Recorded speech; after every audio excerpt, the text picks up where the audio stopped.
Hello guys, मैं किकुल फिर आपके सामने हाजिर हूँ एक और नई वीडियो के साथ। और आज की वीडियो में हम बात करने वाले हैं इंडिया में चलने वाली पहली बुलेट ट्रेन के बारे में। तो चलिए शुरू करते हैं। और अगर आप चैनल पर पहली बार आए हैं तो चैनल को सब्सक्राइब जरूर कर लें। तो जैसा कि आप जानते हैं कि इंडिया की पहली high speed bullet train Mumbai से अहमदाबाद के बीच लगभग 500 किलोमीटर के बीच चलाने का इंडियन गवर्नमेंट का प्रोजेक्ट स्टार्ट हो चुका है, जिसके 2023 तक पूरा होने का प्लान है। जैसा कि आप जानते हैं कि इंडिया के इस ड्रीम प्रोजेक्ट में उसका सच्चा दोस्त जापान उसका साथ दे रहा है। तो इसी बीच इंडिया में स्थित जापान एम्बेसी ने इंडिया में इस्तेमाल होने वाली E5 series Shinkansen bullet train की कुछ फोटो शेयर की हैं। आपको जानकर खुशी होगी कि इसी बुलेट ट्रेन को मुंबई से अहमदाबाद के बीच चलाया जाएगा।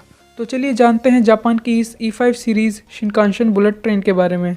E5 series Shinkansen bullet train Japan की new generation high speed trains network का ही एक पार्ट है, जिसे हायाबुसा भी कहा जाता है। और इसे मार्च 2011 में ईस्ट जापान रेलवे कंपनी द्वारा चलाया गया। हालांकि ट्रायल के दौरान इस ट्रेन ने 400 किलोमीटर पर आवर की स्पीड को सफलतापूर्वक टच किया, लेकिन पैसेंजर और एनवायरनमेंट की सुरक्षा को देखते हुए 2012 में इस ट्रेन की स्पीड 320 किलोमीटर पर आवर पर फिक्स्ड कर दी गई। इंडिया में भी इस ट्रेन को 320 किलोमीटर पर आवर पर चलाने की तैयारी की जा रही है। तो आइए अब जापान की शिनकानसेन ट्रेन की हिस्ट्री के बारे में जानते हैं। जापान की फेमस शिनकानसेन बुलेट ट्रेन की शुरुआत 1964 में की गई।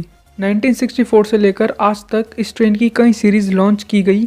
और आप इस ट्रेन की सेफ्टी की गारंटी इस बात से तय कर सकते हैं कि 1964 से लेकर आज तक इस ट्रेन का कोई मेजर एक्सीडेंट रिकॉर्ड नहीं किया गया है। और अगर बात की जाए शिनकानसेन बुलेट ट्रेन की E5 सीरीज़ की, तो इस बुलेट ट्रेन को बनाने का program east Japan railway company द्वारा 2002 में लॉन्च किया गया। और इनका लक्ष्य था एक ऐसी ट्रेन बनाना जो 360 किलोमीटर पर आवर की स्पीड पर चल सके। और इसी में सफलता पाते हुए ईस्ट जापान रेलवे कंपनी ने फरवरी 2009 में इस ट्रेन के इंटीरियर और एक्सटीरियर डिज़ाइन लॉन्च किए। तो आइए अब इस ट्रेन की खूबियों की बात करते हैं। जैसे कि आप फोटो में देख पा रहे होंगे, इस ट्रेन की पहली खूबी है इस ट्रेन के फ्रंट में 15 मीटर लंबी नोज, जो ट्रेन को टनल बूम से बचाती है।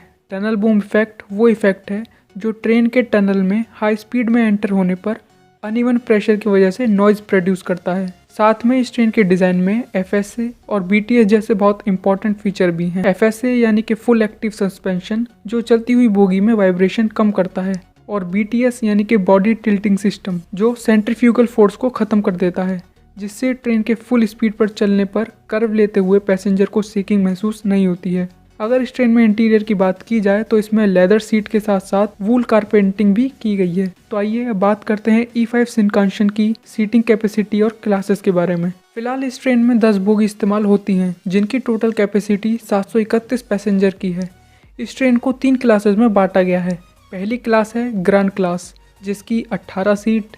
दूसरी क्लास है ग्रीन क्लास, जिसकी 55 सीट। और फिर आखिरी क्लास है ऑर्डिनरी क्लास, जिसकी 658 सीट होती हैं। इस ट्रेन की सीट्स में इलेक्ट्रिक पावर रेक्लाइन सिस्टम दिया गया है, जिससे आप सीट की बैक को आगे पीछे कर सकते हैं। साथ में सीट्स में पैड फुट रेस्ट और एडजस्टेबल रीडिंग लैंप भी दिए गए हैं। साथ में इस ट्रेन की सीट्स में foldable dining table, cocktail tray और लैपटॉप और मोबाइल के लिए पावर आउटलेट भी दिए गए हैं। अगर इस ट्रेन की कुछ और स्पेशलिटी की बात की जाए तो इस ट्रेन के टॉयलेट को इस तरह डिज़ाइन किया गया है जिसमें डिसेबल्ड पैसेंजर्स, यानी वो पैसेंजर जो व्हील चेयर का इस्तेमाल करते हैं, वो इसे बिना किसी दिक्कत के इस्तेमाल कर सकते हैं। साथ में इस ट्रेन में स्पेशल वुमेन्स ओनली टॉयलेट्स भी दिए गए हैं। इस बुलेट ट्रेन की एक स्पेशलिटी है इस ट्रेन की बोगी में दिए गए ऑटोमेटेड एक्सटर्नल डिफिब्रिलेटर्स, जिनका काम होता है कि अगर किसी पैसेंजर की हार्ट बीट बंद हो गई है तो इनकी मदद से इलेक्ट्रिक शॉक देकर उसकी हार्ट बीट को नॉर्मल किया जा सकता है। अगर जापान में इस ट्रेन के कॉन्ट्रैक्टर की बात की जाए तो जापानी कंपनी हिटाची और कावासाकी हेवी इंडस्ट्रीज मिलकर इसे बनाती हैं। लेकिन इंडिया में इस ट्रेन को बनाने की जिम्मेदारी जापानी कंपनी कावासाकी हेवी इंडस्ट्रीज और Indian company Bharat heavy electronic limited की होगी। तो अब देखना होगा कि जब ये E5 series Shinkansen bullet train India में चलेगी तो इसमें कुछ बदलाव होंगे या नहीं, और अगर बदलाव होंगे तो क्या क्या होंगे। आपके इस बात को लेकर क्या थॉट्स हैं, कमेंट सेक्शन में लिखकर जरूर बताइएगा। और चैनल को सब्सक्राइब कर बेल आइकन प्रेस कर लीजिएगा ताकि नए आने वाली वीडियो की नोटिफिकेशन आपको मिलती रहे। तो मिलते हैं अगली वीडियो में, जब तक के लिए गुड बाय।